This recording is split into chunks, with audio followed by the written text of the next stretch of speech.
Hello, everybody, and welcome back to our brand new episode of NASCAR Heat 4 Career Mode. Hope you're all having a great day. Today we go to Martinsville here, the paperclip short track. So hopefully we can have a strong run. We obviously didn't have an Xfinity race for Martinsville, so we come straight through into the Cup Series qualifying, heading down the front straightaway at this point, hitting a 19.922, and we go P15 for Martinsville, which is a pretty average qualifying effort for us at this track. So hopefully we can move our way forward, starting on this inside lane. And on the pole, we have the 19 of Martin Truex Jr.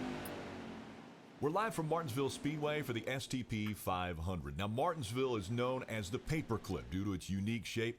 This historic track is the shortest in NASCAR, and the venue is overflowing with fans excited to see our first short track race of the year. All right, thank you, Rick Allen. We're ready to go green here for the STP 500 at Martinsville Speedway. Ryan Preece is well prepared for this one. Martin Truex Jr. posted some fast laps in practice, and Brendan Gaughan, he crashed during qualifying, so he probably goes from 35th to 40th now as we get ready to go green here in the STP 500 at Martinsville Speedway. The paperclip, we're ready to go green. Boyer is actually up there on the front row now as the green flag is out, and we are underway here in Martinsville. Jimmy Johnson just in front of us. He's always an incredible driver at this racetrack, but has struggled quite recently as we actually received the bumper from the 37 of Chris Buescher into turns 1, moving me up the track. So already we're feeling how aggressive the AI sometimes can be here in Martinsville, as Buescher just laid the bumper to me as we went down into turns 1 on lap 1. I don't know what the point of that was now, as we almost get into the wall there as we come through completing this first and opening lap here at Martinsville on the outside of the 3 of Austin Dillon. Obviously this track had a lot of success for us in NASCAR Heat 3, but we just quite haven't figured out the balance that I need here in NASCAR Heat 4 at Martinsville. We're getting there, I think, but definitely still some work needed to be done. Obviously, last time out at Martinsville, we made the car way too tight, and we certainly regretted it there as we had now come through to pass Ryan Blaney as we went down into turns 1 on lap 9. He had actually given me the bumper as well, as I kind of deserved that one. I had actually gotten past him, chopped his nose, but he gave us the bumper, and now I would send it way up the inside of him as we came through into turns 3. Now Boyer, he gets into the side of me. Boyer didn't have the greatest start here today in Martinsville now as we come through to cross the line. 22 to go at this point in the first stage, so we actually dropped down back to P13, but we would fight back up the inside of the 14 of Boyer of our teammate as we came through turns 3 and turn 4, and on the exit of the corner we cleared the 14 and tried to set our sights back on Ryan Blaney. We would pass Blaney and get to the inside as well of Matt DiBenedetto going down this back straightaway, trying to find ourselves into the top 10 for the first time here today at the paperclip. Sure enough, through turns 3 and turns 4 we would be able to clear the 95 of Matt DiBenedetto. And we would also get to the inside of the 9 of Chase Elliott here with, at this point, 10 laps to go on the stage. We would pass Elliott with no contest at all, and we would set our sights on the cars up ahead, who we would run down, Jimmy Johnson included, as we were now dealing with lap traffic, and we had run them down really quickly as we make a 3 wide on the outside, but Johnson and a lap car just trying to get through as quickly as possible as we come out of turn 4. And now we actually have a spinner through turns 1, and it's the 40 of Jamie McMurray, and that's actually going to bring out a caution now as we get into the mix. And McMurray, he says, okay, I'm just going to drive the 41 car straight into the wall. So thank you, Jamie McMurray, for doing that. Definitely appreciated it. So we would get back into the racing. We had actually come to the pit lane for 2 cans of fuel and 4 tires, repaired the car as well, and this gave us a 2-lap dash to end this first stage here in Martinsville. Truex Keselowski running 1-2 right now as we go down towards turns 3, ready to start the final lap here in the first stage. Boyer trying to look to the inside of Blaney behind us as we get to the inside of Jimmy Johnson as we exit turn 4 down this front straightaway. The white flag for stage 1 is in the air now as we come down into this first corner, going a little bit too deep into the corner, and Boyer's going to pounce on it and get up our inside as we exit turn 2 down the back straightaway for the final time in stage 1, side by side with our Stuart Haas racing teammate through the center of turns 3 and turn 4. Boyer has the position as we exit the corner, not quite enough for him now as we're going to come through though to get P10 here in the first stage at Martinsville Speedway.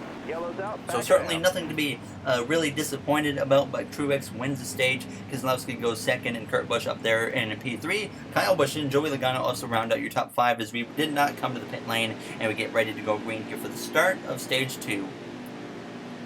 Paul Menard and Ryan Newman on the row in front of us. Drivers you don't usually see running this well now as the green flag is out. Stage 2 is underway here at Martinsville. Jimmy Johnson and Chase Elliott behind us. Now as Newman is going to get very aggressive. He's going 3 wide with Menard and Harvick as we exit turn 2. So 2 SHR teammates right here, 3 wide in front of us now as we go down into turn 3. I decided to get down to the inside as soon as I could to protect that bottom. Obviously, that's the only way we're really going to move forwards now as we exit turn 4. 3 wide with Harvick and Newman as we cross that line, completing the first lap of the second stage. Harvick decided to back out of the 3 wide, and we send it 2 deep into turns 1. Harvick, he fills that gap up now as we exit turn 2, clearing Ryan Newman. But like I said, we lost that spot to Kevin Harvick as we went down into turn 3, so we fade in behind him in the 9th position. But we would actually battle back up his inside now a handful of laps later on lap 7 of 30 in the stage now as we came out of turn 4 side by side. So we would be able to retake that lost spot from Harvick and get back up into P8 now and set our sights on the other teammate we've got, of Clint Boyer in the 14 car, who we usually see run pretty well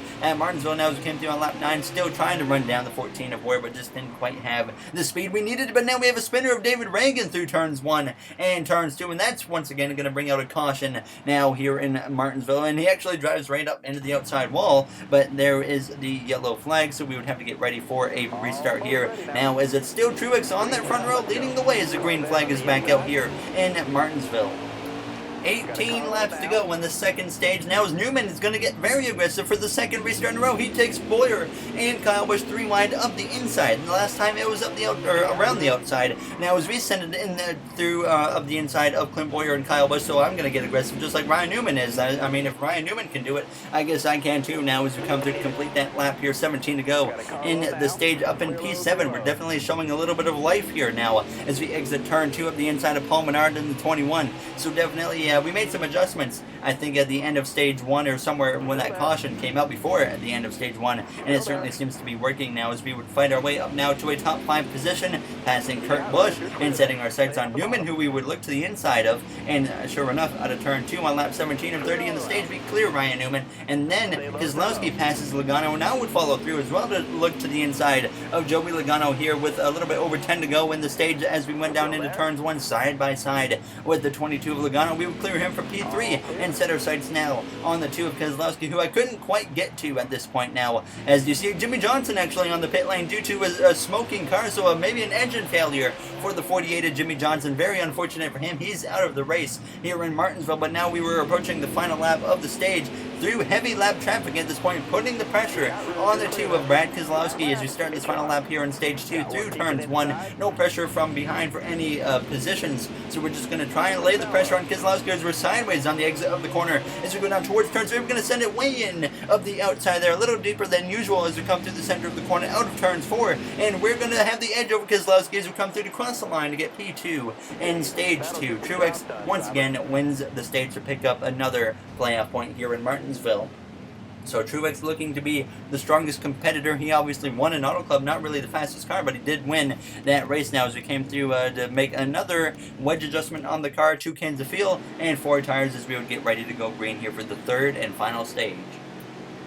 We find ourselves on the front row here for the start of the third and final stage in Martinsville. The green flag is back out. We know that we're definitely not going to come out of this restart with the lead being on the outside, but we're going to give it everything we got as we go down into turns 1, and Truex is clear of us before we even got to the center of the corner. And out of turns 2, Keselowski has got the momentum as well as go down into turns 3, trying to fight him as hard as I could. I probably should have just tried to get in behind him, but I decided to try and fight. It didn't work out at all as we came out of turn 4 because Kyle Busch gets to my inside and clears me as we go down into turns 1. So certainly not a great restart for us here and to start this third stage here in Martinsville, but unfortunately we've got our work to do now, because now Truex, he is going to be able to drive away because he certainly has the fastest car here today at the paperclip as we came out of turn 4. Now it really felt like the car was running pretty tight, and sure enough, we came to a little bit later on. Kurt Busch had put the pressure on me. He had got to my inside as we came out of turn 4. Kyle Busch and the other 2 cars ahead of him had driven away, and Kurt Busch passed me. He started driving away. We were losing time here running P5. Obviously P5 not too bad, nothing to be ashamed of, but definitely want to be running up inside that top 3 and maybe contending for the lead. But now we came to lap 83, starting to deal with some lap traffic and that brought us back into the picture here as we closed in on the back of the one of Kurt Busch, now on lap 88 of 125, heading down this back straightaway. But now we got more issues here behind us, and the 14s involved of our teammate Clint Boyers, the 71, one spinning of Ryan Truex. That brings out another caution, and now we would obviously get ready for a restart. I decided to take pretty significant swings at the car, tire pressures, wedge, you name it. We tried something different here for this late race restart because I was well aware we didn't have a car capable of winning, so I decided we have to make some changes and see if we got anything. I was going to go for a quick crank it up here at Martinsville.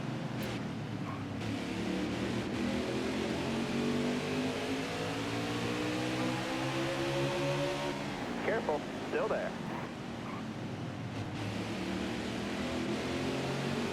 You got room, you're clear there. Car high, careful.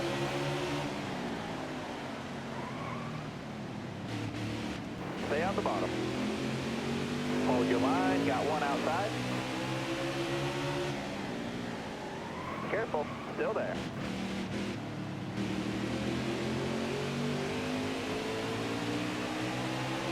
Careful, still there.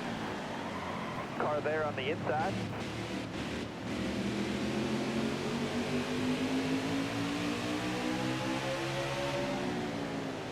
Hold your line. Top 3, use it if you need it. Got a car high now.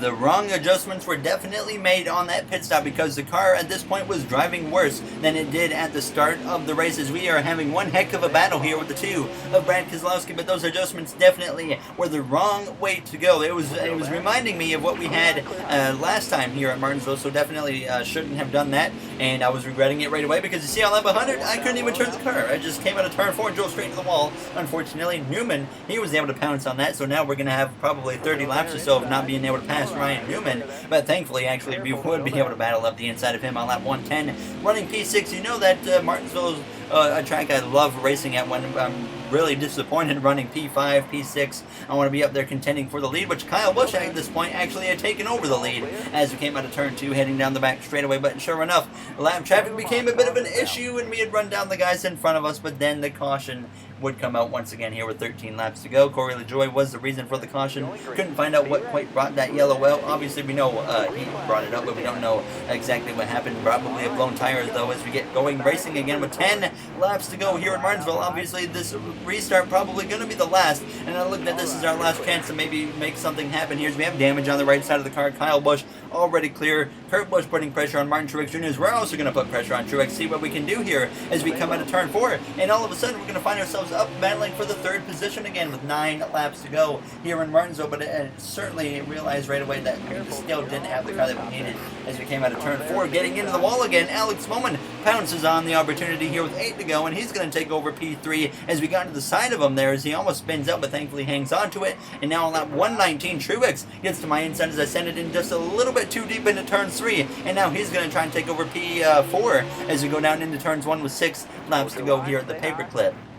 So starting to fade in the late laps here in Martinsville, but sure enough, we would actually be able to stick with the 19 of Truex coming at this point to the white flag. We had actually given him the bumper into turn 3, and now we try to get right on his door as we came out of turn 4, but he's cleared the white flag. Kyle Busch leading the way, looking for win number 3 already on the season as we continue to give Truex a bumper. Now learning maybe for later down the line in the season if we have to move someone for potentially a victory or something as we go down into turn 3 for the final time. Once again, the bumper to Truex. We move him up the track as we come through out of turns 4, but it's not going to be enough as Kyle Busch, though, gets win number 3 on the season. We cross the line here behind Martin Truex Jr. to finish in the 5th position. So a top 5. Still, I was a little bit disappointed with it because at the end of stage 2, we were showing we had a fast car, and then we just kind of screwed up the adjustments. We didn't have a great start for stage 3, and then when we got the chance to make adjustments, I made the complete wrong ones, and that's what I said after the race. We screwed up our adjustments in stage 3, and we just couldn't quite rebound after that. So that was certainly unfortunate.